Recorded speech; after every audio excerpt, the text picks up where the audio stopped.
सारा भैया ने रामेश्वर लाल भट्टी का राम राम। अपनो चैनल चामुंडा ज्ञान कलश है। आज मैं सगुण और निर्गुण जी की उपासना है तो भी माँ सगुण भक्ति करने में के सोराई है सहूलियत है और निर्गुण भक्ति करने पर के मुश्किल है यानी के कठिनाई है इन बारे में बताऊँ। तो पहले मैं धन बताऊँ भाई सगुण भक्ति करने में अपने के फायदे है या के सोराई है। एक नंबर, सगुण उपासना में उपास्य तत्व के सगुण साकार होने के कारण साधक के मन इंद्रियों के लिए भगवान के स्वरूप, नाम, लीला, कथा आदि का आधार रहता है। भगवान के परायण होने से उसके मन इंद्रियां भगवान के स्वरूप एवं लीलाओं के चिंतन, कथा श्रवण, भगवत सेवा और पूजन में अपेक्षाकृत सरलता से लग जाते हैं। इसलिए उसके द्वारा सांसारिक विषय चिंतन की संभावना कम रहती है।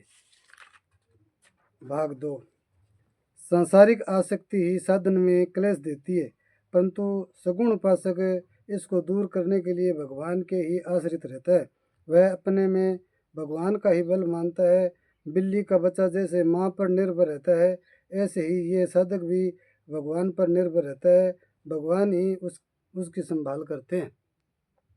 सुनो मुनि तो ही कहूँ सहरोसा, बज ही जे मोही तजी सकल भरोसा, करहूँ सदा तिनके रखवारी, जिम्मी बालक राखई महतारी। मानस के अंदर लिखी बात है। अतः उसकी सांसारिक आसक्ति सुगमता से मिट जाती है। 3 नंबर, ऐसे उपासकों के लिए गीता में भगवान ने नचिरात आदि पदों से शीघ्र ही अपनी प्राप्ति बताई है। 4 नंबर, सगुण उपासकों के अज्ञान रूप अंधकार को भगवान ही मिटा देते हैं। 5 नंबर, उनका उद्धार भगवान करते हैं। 6 नंबर, ऐसे उपासकों में यदि कोई सूक्ष्म दोष रह जाता है तो भगवान पर निर्भर होने से सर्वज्ञ भगवान कृपा करके उसको दूर कर देते हैं। 7 नंबर, ऐसे उपासकों की उपासना भगवान की ही उपासना है। भगवान सदा सर्वदा पूर्ण है ही, अतः भगवान की पूर्णता में किंचन मात्र भी संदेह न रहने के कारण उनमें सुगमता से श्रद्धा हो जाती है। श्रद्धा होने से वह नित्य निरंतर भगत परायण हो जाता है। अतः भगवान ही उन उपासकों को बुद्धि योग प्रदान करते हैं जिससे उन्हें भगवत प्राप्ति हो जाती है। 8 नंबर, ऐसे उपासक भगवान को परम कृपालु मानते हैं, अतः उनकी कृपा के आश्रय से वे सब कठिनाइयों को पार कर जाते हैं। यही कारण है कि उनका साधन सुगम हो जाता है और भगवत कृपा के बल से वे शीघ्र ही भगवत प्राप्ति कर लेते हैं। 9 नंबर, मनुष्य में कर्म करने का अभ्यास तो रहता ही है, इसलिए भक्त को अपने कर्म भगवान के प्रति करने में केवल भाव ही बदलना पड़ता है। कर्म तो वे ही रहते हैं, अतः भगवान के लिए कर्म करने से भक्त कर्म बंधन से सुगमता पूर्वक मुक्त हो जाता है। 10 नंबर, हृदय में पदार्थों का आदर रहते हुए भी यदि वे प्राणियों की सेवा में लग जाते हैं तो उन्हें पदार्थों का त्याग करने में कठिनाई नहीं होती। सत्पात्रों के लिए पदार्थों के त्याग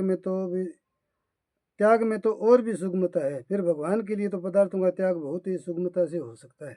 11 नंबर, इस साधन में विवेक और वैराग्य की उतनी आवश्यकता नहीं है जितनी प्रेम और विश्वास की। जैसे कौरवों के प्रति द्वेष वर्ती रहते हुए द्रौपदी के पुकारने मात्र से ही भगवान प्रकट हो जाते हैं, क्योंकि वह भगवान को अपना मानती थी। भगवान तो अपने साथ भक्त के प्रेम और विश्वास को ही देखते हैं, उसके दोषों को नहीं। भगवान के साथ अपनापन का संबंध जोड़ना उतना कठिन नहीं, क्योंकि भगवान की ओर से अपनापन स्वतः सिद्ध है जितना कि पात्र बनना कठिन है। यानी द्रौपदी के एक बार पुकारते ही भगवान क्यों आया, इनके पीछे कारण है। ये बात उन भक्तों के लिए है जिनके स्मरण मात्र से भगवान प्रकट हो जाते हैं, सर्वसाधारण के लिए नहीं। जो भक्त सर्वदा भगवान पर निर्भर हो जाता है एवं जिसकी भगवान के साथ इतनी प्रगाढ़ आत्मीयता होती है कि केवल स्मरण से भगवान प्रकट हो जाते हैं, उसके दोष दूर करने का दायित्व तो भगवान पर आ जाता है। यानी ई कारण ही द्रौपदी जब याद कराया तो भगवान जी प्रकट होया। अब यानी जिसकी निर्गुण उपासना करे तो बंग माँ के कठिनाई आवे उपासना करने में उपासक के मार्ग में। 1 नंबर है, निर्गुण उपासना में उपास्य तत्व के निर्गुण निराकार होने के कारण साधक के मन में इंद्रियों के लिए कोई आधार नहीं रहता। यानी ये की इंद्रियां को कोई आधार को रवे आधार न होने तथा वैराग्य की कमी के कारण इंद्रियों के द्वारा विषय चिंतन की अधिक संभावना नहीं रहती।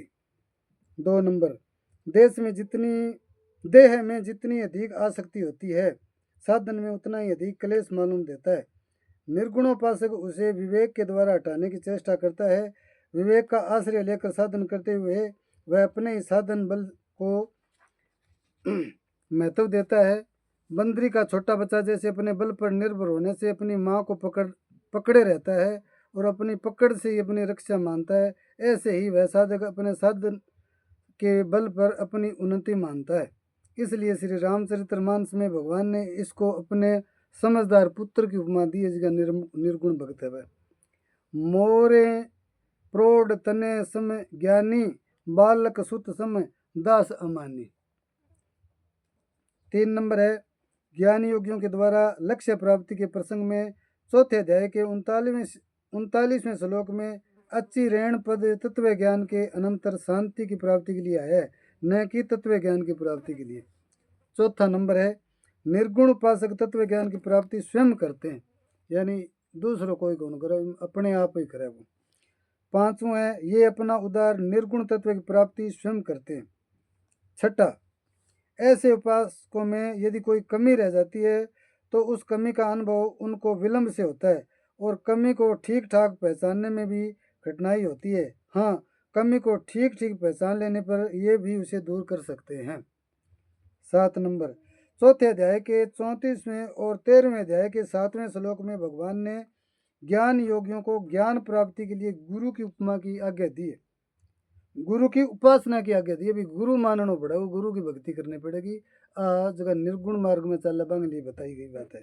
अतः निर्गुण उपासना में गुरु की आवश्यकता भी है, किंतु गुरु की पूर्णता का निश्चित पता न होने पर अथवा गुरु के पूर्ण न होने पर स्थिर श्रद्धा होने में कठिनाई होती है। अभी गुरु पूर्ण है कि ना है कि किए को करा जो संदेह मन में रहे या गुरु भी भीतरिया में आवे तो फिर इनमें थोड़ी सी कठिनाई आवे तथा साधन की सफलता में भी विलंब की संभावना रहती है। 8 ऐसे उपासक उपास्य तत्व को निर्गुण निराकार और उदासीन मानते हैं, अतः उन्हें भगवान की कृपा का वैसा अनुभव नहीं होता जिसे साकार रूप में जगह भक्त हुआ अनुभवी है। वे तत्व प्राप्ति में आने वाले विघ्नों को अपनी साधना के बल पर ही दूर करने में कठिनाई का अनुभव करते हैं। फलस्वरूप तत्व की प्राप्ति में भी उन्हें विलंब हो सकता है। 9 ज्ञान योगी अपनी क्रियाओं को सिद्धांत प्रकृति के अर्पण करता है, किंतु पूर्ण विवेक जागृत होने पर ही उसकी क्रियाएं प्रकृति के अर्पण हो सकती है। यदि विवेक की किंचन मात्र भी कमी रही तो क्रियाएं प्रकृति के अर्पण नहीं होगी और साधक कर्तव्याभिमान रहने से कर्म बंधन में बंध जाएगा। 10 जब तक साधक के चित्त में पदार्थों का किंचन मात्र भी आदर तथा अपने कहलाने वाले शरीर और नाम में अहमता या ममता है, तब तक उसके लिए पदार्थों का माया में समझकर उनका त्याग करना कठिन होता है। अब 11वां यह साधक पात्र बनने पर ही तत्व को प्राप्त कर सकेगा।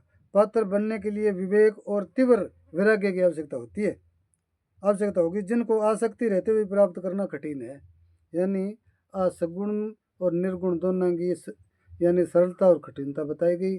थाने किसी के लागी लाइक करियो, कमेंट भी करियो और आपने जो चामुंडा ज्ञान क्लास है इन्हें सब्सक्राइब कर लियो। आपका दोस्त आपका हितैषी रामेश्वर लाल भाटी। राम राम राम राम।